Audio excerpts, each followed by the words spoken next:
कि घर चलियो सब कुछ दूंगो सेवा जीवन कर लूंगो बाबा।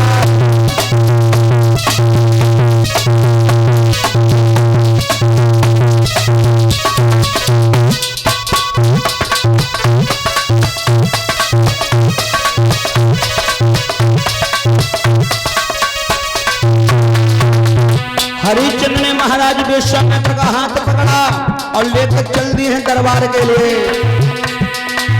शवा का राजा को पही चुकाऊंगो और हम तुम्हारे चरण दबाऊंगो बाबा।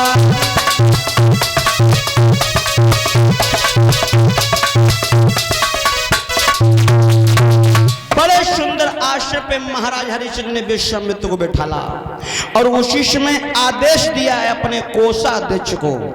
कहा है महाराज ने, अरे मंत्री महोदय, महात्मा जी आए हैं खजाने से और जैसे खजाने को 60 बार सोना ला के दे दो। 60 बार? अबे हाँ ले ये। तमा के विश्वामित्र खड़े बोले, हरिश्चंद्र बुद्धि ठिकाने पे करो, क्या कह रहे हो?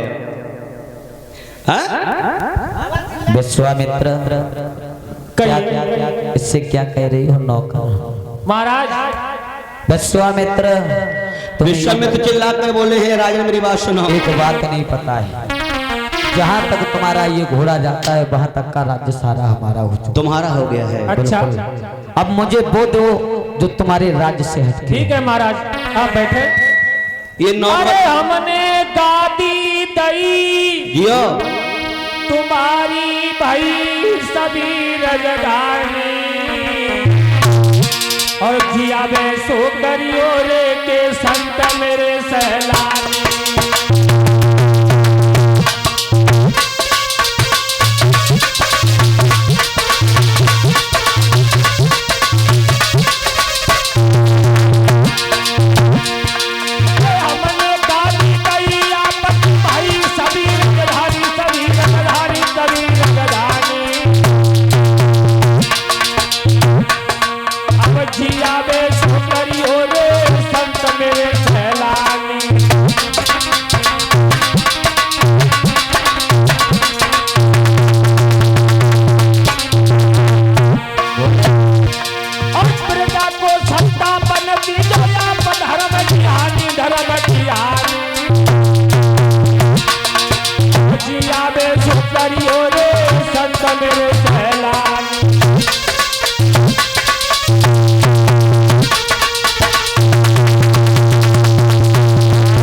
महाराज हरिश्चंद्र ने कहा है कि प्रभु महाराज ये सब राजधानी आपकी हो गई है। बिल्कुल, ये मंत्री भी आपका हो गया है। बिल्कुल हमारा हो गया है। और महाराज विश्वामित्र बोले, राजा तो बड़ो बोलो भालो है कि ये नौकर मेरा नौकर है, तू किस पे हुक्म चलाता है? पूंजी लगाम में सब आयो कि उठाड़ो ठड़ो मुझसे आता है। ये राजन मुझे बोला के दे जो तेरे कमाई का हो, तेरे शासन से अलग का हो। महाराज हाँ? कोई बात नहीं है, क्योंकि जो हमने वचन दे दिया है महाराज वो वचन हम जरूर पूरा करेंगे। लेकिन हमारे घर में हमारी एक रानी है हरिश्चंद्र, एक हमारा पुत्र है रानी, तो हम सलाह मिला करके आते हैं। तीनों को बेच लो और बेच करके इस कर्ण को, इस ऋण से हमें ऋण करो।